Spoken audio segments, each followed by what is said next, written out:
Hello बच्चों, चलिए प्रश्न पढ़ते हैं। आप निम्नलिखित परिवर्तन कैसे करेंगे? पहला, टोलुइन से पेराटोलुडीन। दूसरा, पेराटोलुडीन डाइएजोनियम क्लोराइड से पेराटोलुइक अम्ल। चलिए अब हम प्रश्न की मुख्य अवधारणा देख लेते हैं। तो यहाँ पर हमारे प्रश्न की मुख्य अवधारणा क्या होगी? टोलुइन क्या होता है? हमारा जो बेंजीन होती है, हमारी बेंजीन रिंग, उससे CH3 जुड़ा होता है, वो हमारा होता है टोलुइन। ये हमारा क्या होता है? टोलुइन होता है। तो इसे हमें परिवर्तित करना है पेराटोलुडीन में। तो पेराटोलुडीन हमारा क्या होता है?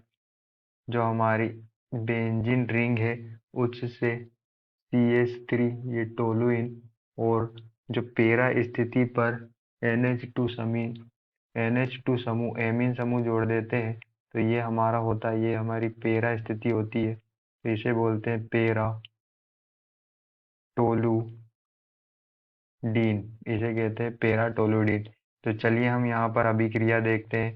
पहली केस हम कैसे संपन्न करेंगे। तो जब हम टोलुइन टोलुइन क्या होता है? C6H5CH3, बेंजीन से जुड़ा हुआ CH3। टोलुइन की अभिक्रिया जब हम सांद्र सांद्र नाइट्रिक एसिड HNO3 प्लस सांद्र H2SO4 सल्फ्यूरिक एसिड की उपस्थिति में कराते हैं। यहाँ पर जो हम दोनों को क्या लेते हैं? सांद्र लेते हैं। दोनों का सांद्र का क्या लेते हैं? मिश्रण लेते हैं। तो जब हम इनकी अभिक्रिया टोलुइन की अभिक्रिया, ये हमारा क्या है? टोलुइन। तो टोलुइन की अभिक्रिया सांद्र HNO3 प्लस H2SO4 की उपस्थिति में कराते हैं। तो ये जो होता है, इन दोनों का जो मिश्रण से हमें NO2 प्लस नाइट्रो समूह प्राप्त होता है, जो कि नाइट्रो समूह प्राप्त होता है, जो कि हमारे पेरा स्थिति पर जुड़ता है। यहाँ पर क्या कहाँ कर जुड़ता है? पेरा स्थिति पर जोड़ता है। इसे इसे हम पेरा नाइट्रो टोलुइन कहते हैं। इसे क्या कहते हैं? पेरा नाइट्रो टोलुइन कहते हैं। जब इसकी अभिक्रिया हम आगे SN3 और प्लस HCl से करवाते हैं, 3 प्लस HCl से कराते हैं, तो यहाँ पर हम क्या कराते हैं? अपचयन कराते हैं। तो जब अपचयन कराते हैं तो यहाँ पर जो हमारा नाइट्रो समूह होता है, वो एमीन समूह में परिवर्तित हो जाता है, क्योंकि यहाँ पर क्या होता है? अपचयन, हाइड्रोजन जुड़ जाते हैं, अपचयन होता है। ये जो हमारे अभिकर्मक है, ये ये क्या है? ये अपचायक का काम करते हैं। यहाँ पर क्या होता है? अपचयन होता है। और हमें यहाँ पर क्या बनता है? हमारा यहाँ पर पेरा टोलुडीन इस तरह से बनता है। तो हमने यहाँ पर देखा कि हमारा जो पेराटोलुडीन है, वो टोलुइन से कैसे बनता है। पहले हम सांद्र HNO3 प्लस H2SO4 के मिश्रण की उपस्थिति में अभिक्रिया कराते हैं टोलुइन की। तो इनके मिश्रण से हमें नाइट्रो समूह प्राप्त होता है, जो कि पेरा स्थिति पर जुड़ता है, जिसे हम क्या कहते हैं? इसे हम कहते हैं पेरा नाइट्रोटोलुइन कहते हैं। और जब इसका हम अपचयन करवाते हैं 3 प्लस HCl की उपस्थिति में, तो हमें यहाँ पर पेरा टोलुडीन प्राप्त होता है। चलिए अब हम दूसरी अभिक्रिया देखते हैं। दूसरी जो अभिक्रिया है, दूसरी अभिक्रिया हमें दी है, जिसमें पेराटोलुडीन डाइएजोनियम क्लोराइड को हम पेराटोलुइक अम्ल में परिवर्तित करते हैं। तो यहाँ पर जो हमारा क्या होता है? पेरा पेराटोलुडीन डाइएजोनियम क्लोराइड क्या होता है? हमारा यहाँ पर जो टोलुइन होता है, बेंजीन से जुड़ा हुआ CH3, उसकी पेरा स्थिति पर हम जो है, जो डाइएजोनियम क्लोराइड का समूह जोड़ते हैं। डाइएजोनियम क्लोराइड का समूह होता है N2 प्लस और Cl माइनस। तो ये हमारा क्या हो गया? ये हमारा होता है पेरा टोलुडीन पेरा टोलुडीन डाई नियम डाइएजोनियम क्लोराइड, डाइएजोनियम क्लोराइड इसे हम कहते हैं। इसे हमें परिवर्तित करना है किसमें, पेराटोलुइक अम्ल में। तो पेराटोइक अम्ल क्या होता है, जो हमारा बेंजीन से जुड़ा हुआ CH3 मतलब टोलुइन, और इसकी जो हमारे यहाँ पर क्या हो जाए, हम एसिड अम्ल, जो एसिड होता है हमारा वो समूह जुड़ जाता है, कार्बन डबल बॉन्ड ऑक्सीजन और OH।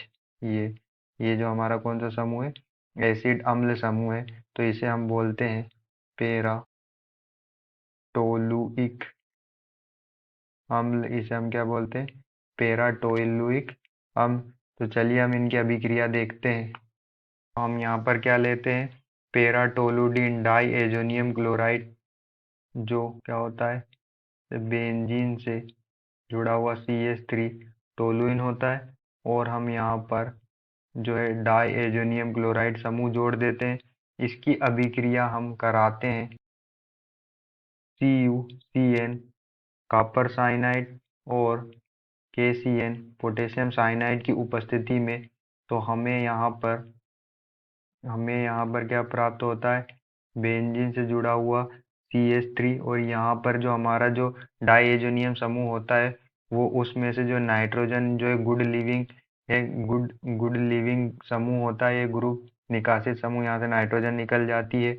और जो पोटेशियम होता है, पोटेशियम जो है या कॉपर जो Cl से अभिक्रिया करके Cl से निकल जाता है, और जो हमारा CN होता है, जो CN साइनाइड, वो यहाँ पर इंटर हो जाता है। इसे हम कहते हैं four methyl four methyl benzonitrile, four methyl benzonitrile. जो हमारा साइनाइड समूह होता है CN, उसे ही नाइट्राइल कहते हैं। और यहाँ पर यह हमारा मेथिल समूह है, जो फोर्थ स्थिति पर है, 1 2 3 4 फोर्थ स्थिति पर है। जब इसकी अभिक्रिया हम आगे H2O वाटर से कराते हैं, तो यहाँ पर क्या होता है, ऑक्सीकरण होता है। यहाँ पर क्या होता है, ऑक्सीकरण होता है। और जो हमारा साइनाइड जो नाइट्राइल समूह होता है, वो एसिड समूह में परिवर्तित हो जाता है। जो नाइट्राइल समूह होता है वो एसिड समूह में परिवर्तित हो जाता है। कार्बन डबल ऑक्सीजन और H कार COOH, ये हमारा कौन सा समूह है, एसिड समूह है। और इसे ही हम क्या कहते हैं, इसे हम कहते हैं पेरा टोलुइक टोलुइक अम्ल। क्योंकि हमारा जो नंबरिंग यहाँ से होगी 1 2 3 4, और यही क्या है, पेरा स्थिति, इसलिए पेरा टोलुइक अम्ल। तो हमने देखा कि यहाँ पर हमने टोलुइन से से पेराटोलुडीन को प्राप्त किया। फिर उसके बाद हमने जो दूसरी अभिक्रिया थी हमारी, उसमें हमने जो है उसमें हमने पेराटोलुडीन डाइएजोनियम क्लोराइड से पेराटोलुइन डाइएजोनियम क्लोराइड से हमने जो है पेराटोलुइक अम्ल को प्राप्त किया। इस तरह से हम परिवर्तन कर सकते हैं। आशा करते हैं आपको समझ में आया होगा। धन्यवाद।